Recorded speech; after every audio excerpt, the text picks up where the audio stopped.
After San Long jumped, there was not a single sound. Next to him, many of the Banyue soldiers started yelling instead, all dumbfounded and bewildered. What was wrong with today? In the past, they'd always had to catch their prey and throw them into the pit, but tonight their prey took turns fighting to jump down on their own, and when held back, they jumped anyway? General Kamo yelled for them to calm down. As for Shilian, when he saw that Roya didn't catch San Long, he didn't waste any time thinking before pulling back the silk band and taking a leap off the wall himself. But when his body was still in midair, he felt his collar tighten, and he stayed in place. Shilian looked back. It turned out that when General Kamo saw him jump, he reached out and nabbed Shilian by the collar, preventing his fall. "If you want to join me, that's fine too. Best if we go down together," Shilian urged with his mind, and like a snake, Roya shot out once. It wrapped itself up Kamo's arm and robed his whole body.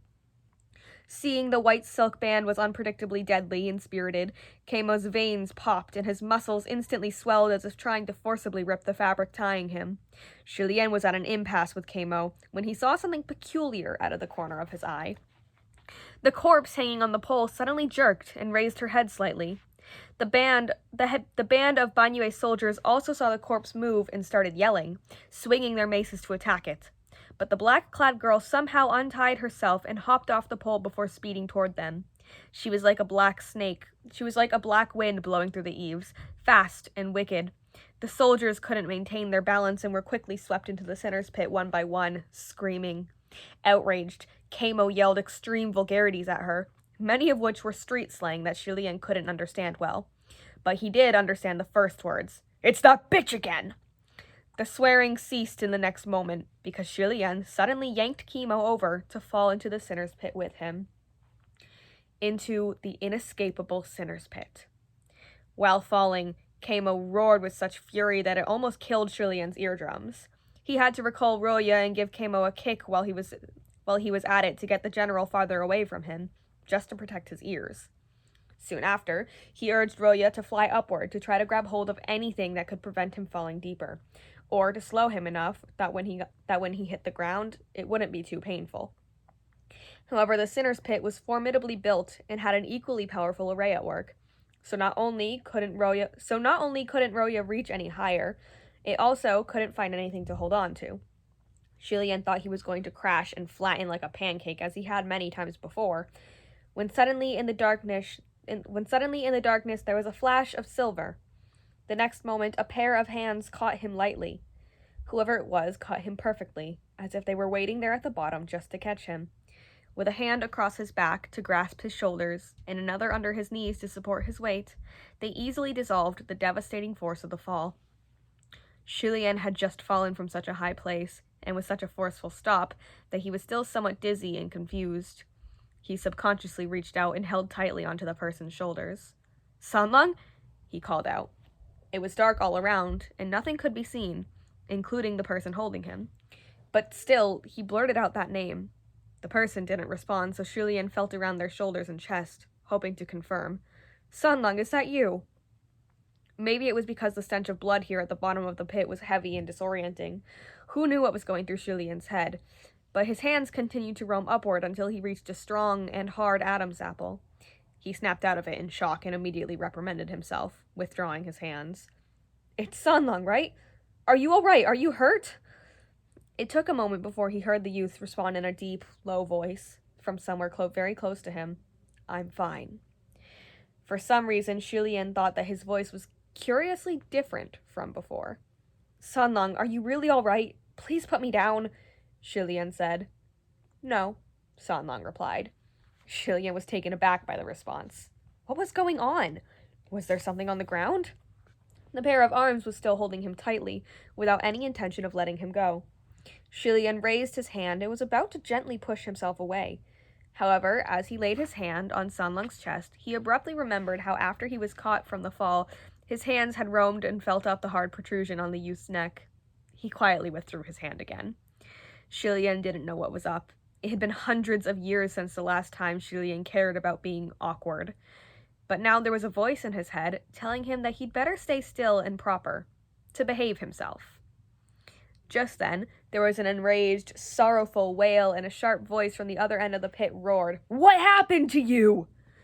Those words were shouted in the Banyue language, and from the voice it was General Kamo that Shulien had dragged down. Since he was already dead, the fall wouldn't have killed him.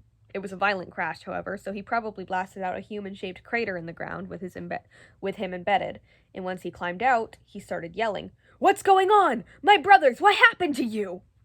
When he roared into the pit earlier from the top of the wall, there were hundreds and thousands of voices that answered his calls, as if the pit was filled to the brim with angry, menacing ghosts. But right then and there, other than Kamo's cries, Shulien could only hear dead silence. There wasn't even any sound of breathing, or that of a heartbeat from Sanlong right next to him. Shulien's breath hitched, suddenly realizing what was amiss. That's right. Even though Shulien was pressed against Sanlong, he couldn't detect the sounds of his beating heart, or of his breath. Kamo roared, "Who killed you? Who was it?" When Ah Shao first fell, there were horrifying sounds of flesh being ripped apart. But after Sanlong jumped, there was no more noise. Who else could have done it?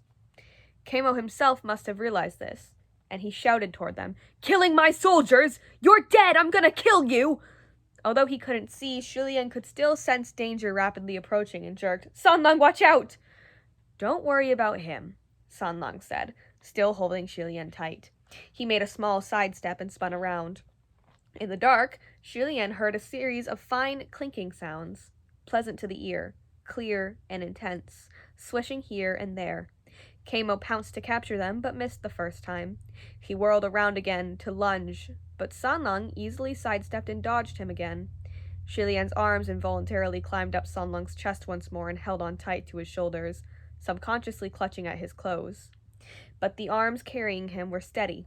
Even with all the spinning and sidestepping, the hold was still strong and secure. Shulien could feel something cold and hard on those arms that would poke at him every so often, and was a little confused. In the endless blackness, streaks of shimmering silver flashed everywhere. The sound of sharp metal slicing wounds into flesh were accompanied by Kamo's angry roars. It was obvious that the Banyue general was heavily wounded by now, but as tough as he was, he refused to admit defeat and once again rushed toward them. Shulien called out, "Roya!" The silk band answered his call and shot out. A loud snap sounded above them. Kamo seemed to have been whipped high up in the air, then flipped and dropped to the ground. This fall made Kamo roar angrily. "You two! 2 against 1! Despicable!" "You were gonna kill us! Who cares if it's 2 against 1 or despicable or not? Saving my life is more important, and I'll kill you dead first," Shulien thought. Sanlong, on the other hand, only humphed a mirthless snort. "Even 1-on-1, you won't win. You don't have to fight." The last line was directed to Shulien, and in speaking it, his voice was deeper, with none of the previous glib, mocking tone. "All right," Shulien responded, but also prompted him, "Sanlong, why don't you put me down? I'll be in your way like this." "You're not in the way. Don't get down," Sanlong said. "Why can't I get down?"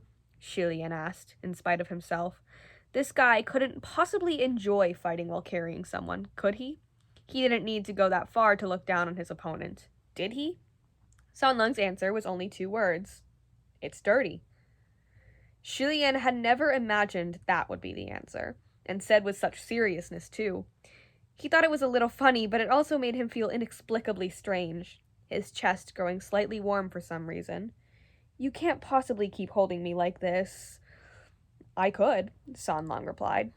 Shulien was only joking, but Sanlong's reply had no trace of humor. Suddenly, Shulien didn't know how to respond. While they were talking, Kamo never ceased attacking. Both of Sanlong's hands were holding him firmly, but something else was keeping Kamo at bay, whipping him to defeat. While slowly backing off, he shouted, "The bitch made you two!" He hadn't yet finished his words when a large boom sounded. The massive man fell to the ground, beaten to the point where he could no longer stand. Having heard this, Shulien said, "Sanlong, don't kill him. We'll still need to question him if we want to get out of here." Sanlong indeed stopped his attacks and remained still. "I wasn't planning on killing him anyway. Otherwise he wouldn't have lasted till now." Dead silence returned anew to the bottom of the sinner's pit. After a moment, Shulien asked, "Sanlong, Were you the one who did all this down here? Even if nothing was visible in the dark, with such an overpowering stench of blood, such an aura of bloodlust, and Kamo's madness and rage, it was obvious what happened down here. There was another momentary silence before Shilian heard Sanlang's response. Yes, he said. It was the expected answer. Shilian sighed. How should I say this? Shilian chewed on his words and organized his thoughts before continuing in an earnest tone. Sanlang, next time you see a pit like this, don't just jump in randomly. I couldn't even stop you. Really, I didn't know what to do. Sanlang didn't seem to expect that kind of response and was stumped for a moment. When he spoke again, he sounded a bit odd. You don't want to ask anything else? What else do you want me to ask? Shilian said. For example, whether I'm human? Sanlang replied. Shilian rubbed his forehead. I don't think that's necessary. Is it not? Is it? It's not important whether you're human or not, Shilian said. Oh? Shilian crossed his own arms while being held in Sanlang's and replied, Forming a friendship should depend on how well two people hit it off and how well their personalities match, not their identities. If I like you, you could be a beggar and I'd still like you.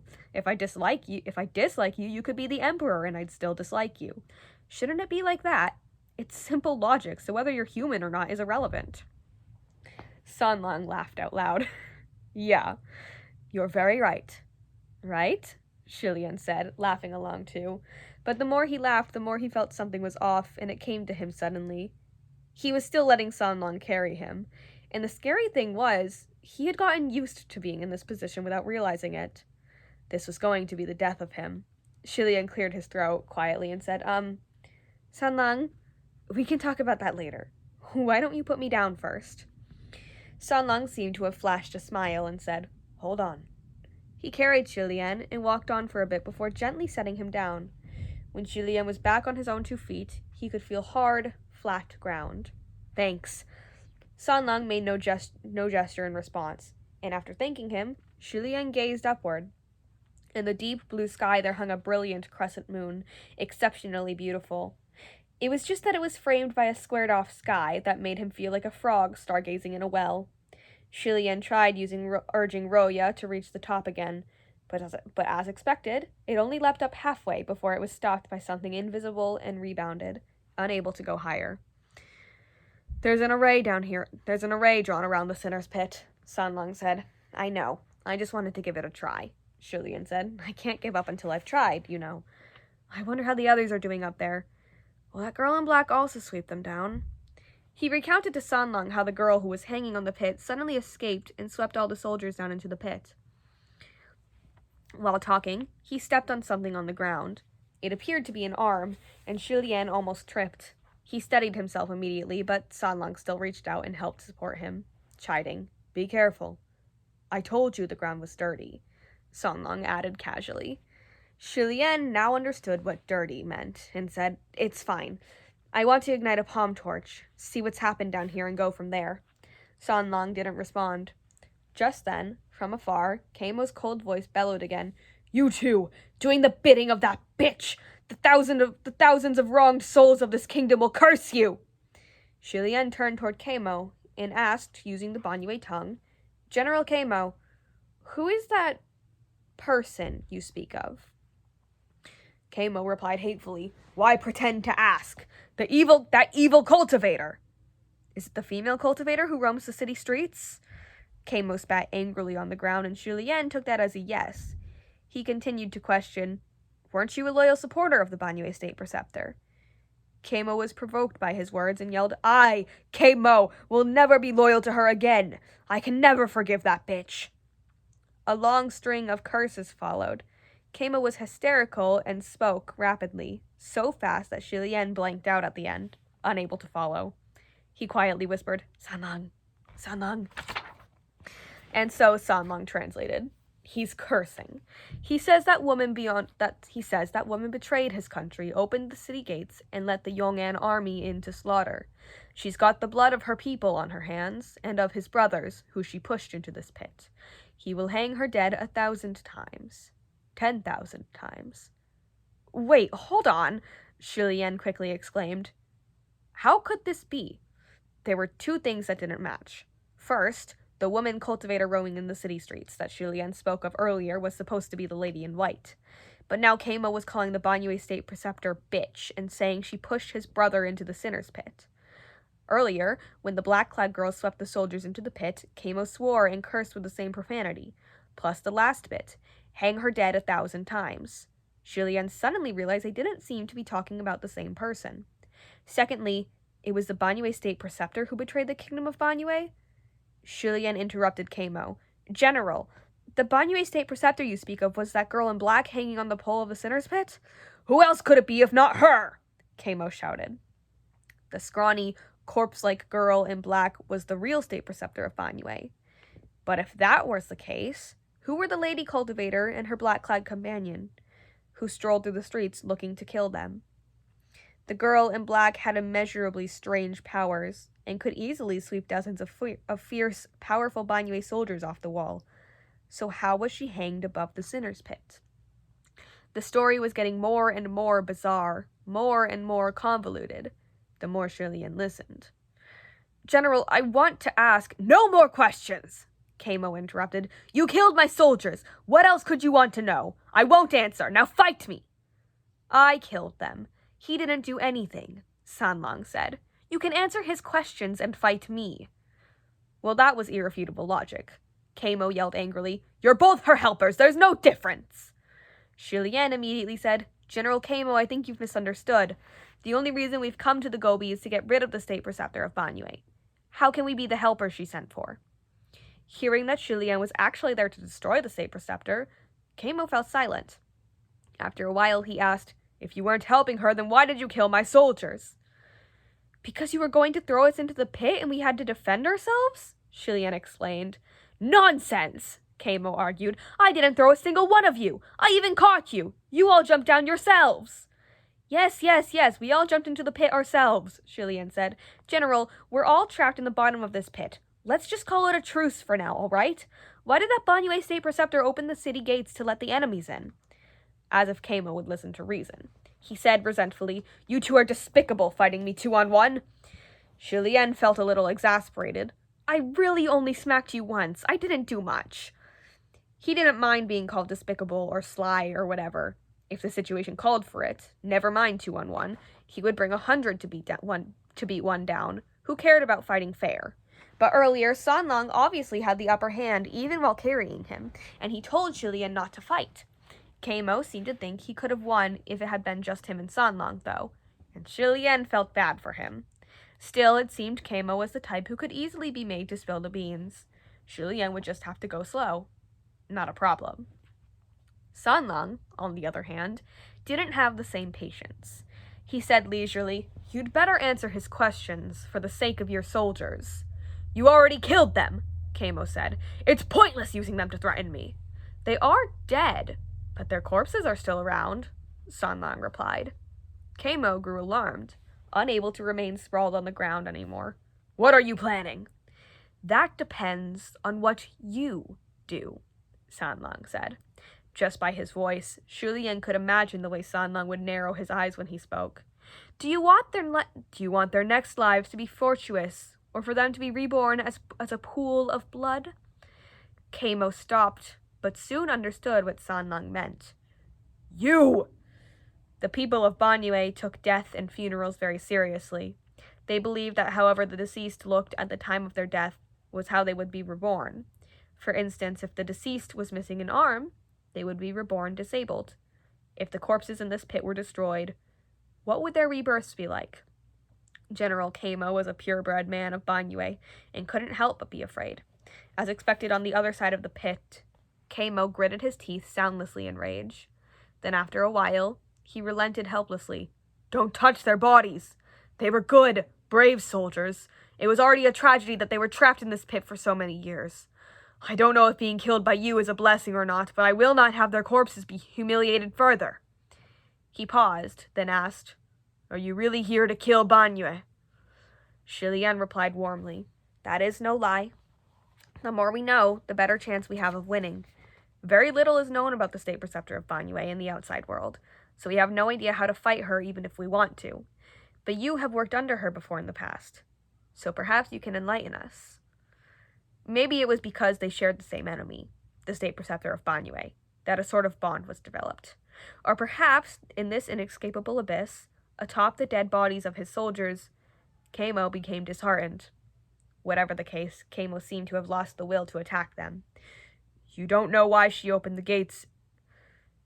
You don't know why she opened the gates and let those Yong'an in? It's because she wanted revenge against us. She hates the kingdom of Banyue." "What do you mean she hates the kingdom of Banyue? Isn't the Banyue state preceptor a person of Banyue?" Shilian asked. "Yes, but not entirely," Kamo replied. "She's of mixed blood, and the other half is from Yong'an." Ah. As it turned out, the Banyue state preceptor was born of a Banyue woman and a Yong'an man. Living on the border where the people of two nations shared mutual hatred of each other, things were difficult for an interracial couple. After a few years, the Yong'an man had finally had enough and moved away from the border, back to affluent and peaceful Yong'an. Although it was an amicable divorce, the Banyue woman soon passed away from heartache. They left behind a child, 6 or 7 years of age. Without any guardians, the child grew up missing meals. The couple had received cold shoulders everywhere when they were around, and now their daughter also received contempt wherever she went. The people of Banyue were tall and brawny and saw beauty and strength and liveliness. But this girl was born of mixed blood and appeared small and scrawny among the Banyue children. She grew up bullied and became more and more sullen.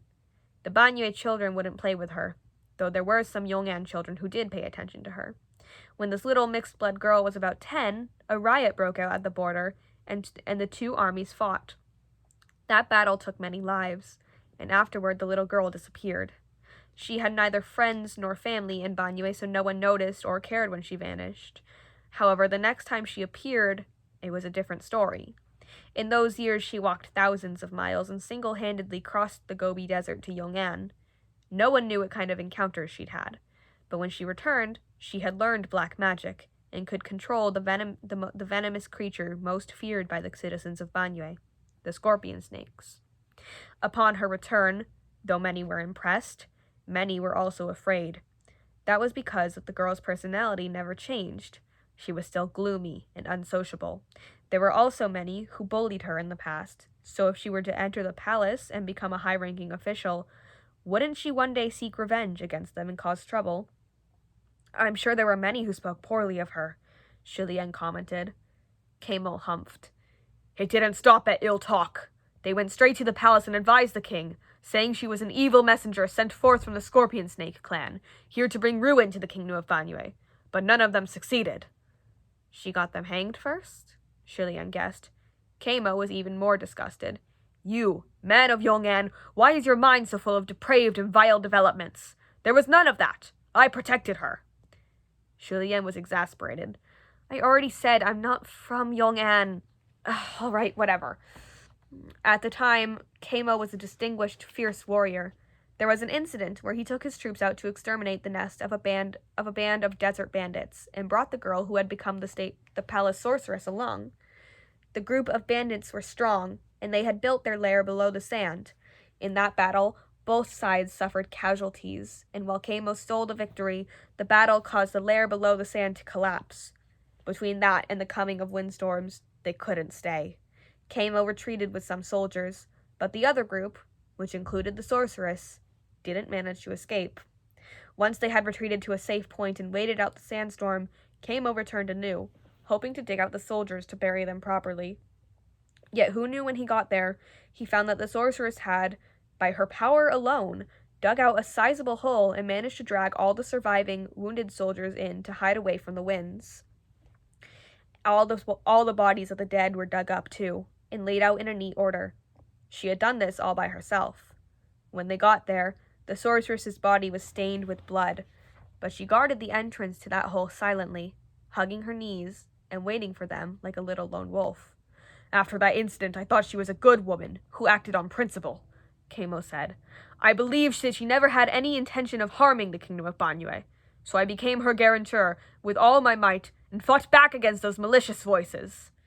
In addition, Kamo himself had been bullied growing up and could understand her strife, so naturally he paid more attention to her.